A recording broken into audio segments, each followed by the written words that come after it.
Today, I'm going to discuss with you the health problems linked to smoking synthetic marijuana and hopefully persuade you to think about how dangerous it is to our health and our youth. Since it is legal in most states, many young people may not think it as harmless as other illegal drugs. In many cases, it is potentially more harmful, and I'm going to explain why.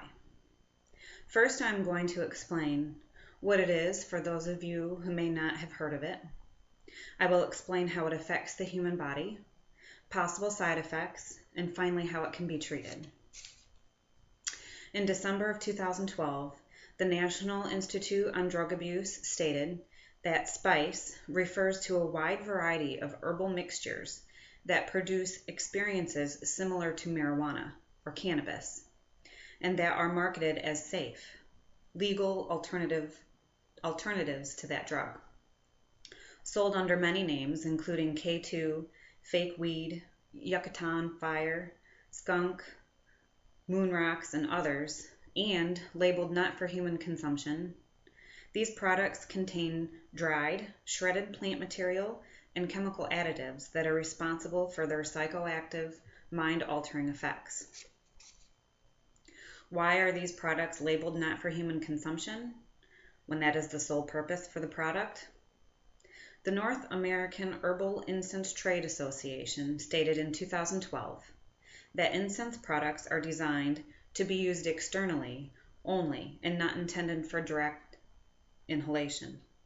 Because of this claim, botanical herbal incense is not technically classified as a food or a drug, and thus the herbal incense industry can offer its products to the market directly at an affordable price. Without this claim, herbal incense products might be considered a drug, and hence subject to the Food and Drug Administration (FDA) process. Synthetic marijuana is not approved by the FDA, and therefore the chemicals added to the plant material are not regulated. I feel one of the biggest problems is that the average consumer, especially young teens, do not understand what the chemical additives really are and how they can affect brain function, and I feel this is more dangerous than smoking natural marijuana. How does smoking synthetic marijuana affect brain function? The National Institute on Drug Abuse stated in March of 2014 that typically some drugs work in the brain by tapping into communication systems and interfering with the way nerve cells normally send, receive, and process information. Some drugs, such as marijuana, activate neurons because their chemical structure mimics that of the natural neurotransmitter. In fact, these drugs can fool receptors, can lock onto them, and can activate the nerve cells. The problem is, they don't work the same way as a natural neurotransmitter, so the neurons wind up sending abnormal messages through the brain.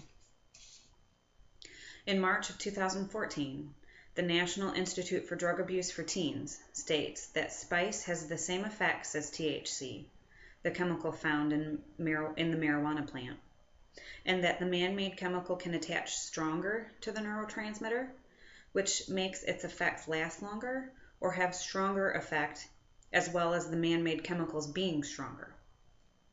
There is an increasingly expanding array of synthetic drugs available. 51 new synthetic cannabinoids were identified in 2012, compared to just 2 in 2009. Furthermore, 31 new synthetic cathinones were identified in 2012, compared to only 4 in 2009. In addition, 76 other synthetic compounds were identified in 2012, bringing the total number of new synthetic substances identified in 2012 to 158, according to the Office of National Drug Control. Some of the neurotransmitters that are affected control memory, slow down coordinated movement, and give a feeling of being high. Synthetic marijuana causes chemical reactions that have many harmful side effects.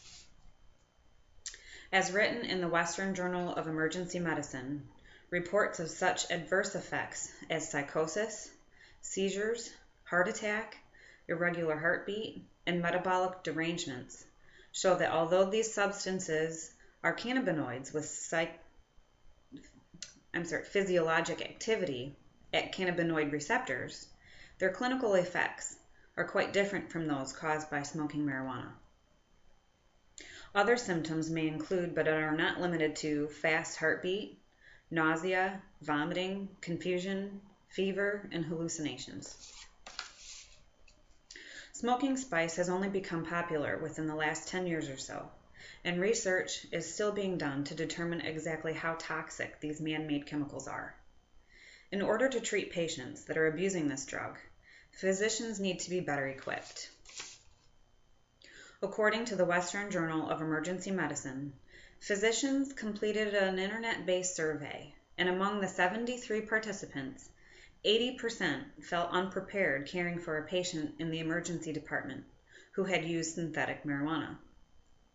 In conclusion, clinically active emergency physicians are unfamiliar with synthetic marijuana. Even those who stated that they had heard of synthetic marijuana answered poorly on basic knowledge questions. More education is needed among emergency physicians of all ages and levels of training on synthetic marijuana. For now, treatment only exists to treat the symptoms. The long-term effects on the brain are not known at this time. In closing, the use of synthetic cannabinoids is alarmingly high, especially among young people. According to the 2012 Monitoring the Future survey of youth drug use trends, 1 in 9 12th graders in America reported using synthetic cannabinoids in the past year. This rate, unchanged from 2011, put synthetic cannabinoids as the second most frequently used drug among high school seniors, after marijuana. Our government is working to ban the use of synthetic marijuana, and some states have already halted its sale. After thoughtfully considering what this drug is, the effects on the brain, side effects, and lack of treatment, I urge you to talk to your children, your family, and anyone else you may know who may be tempted to use this drug, and advise them of the dangers it poses on their health. Thank you.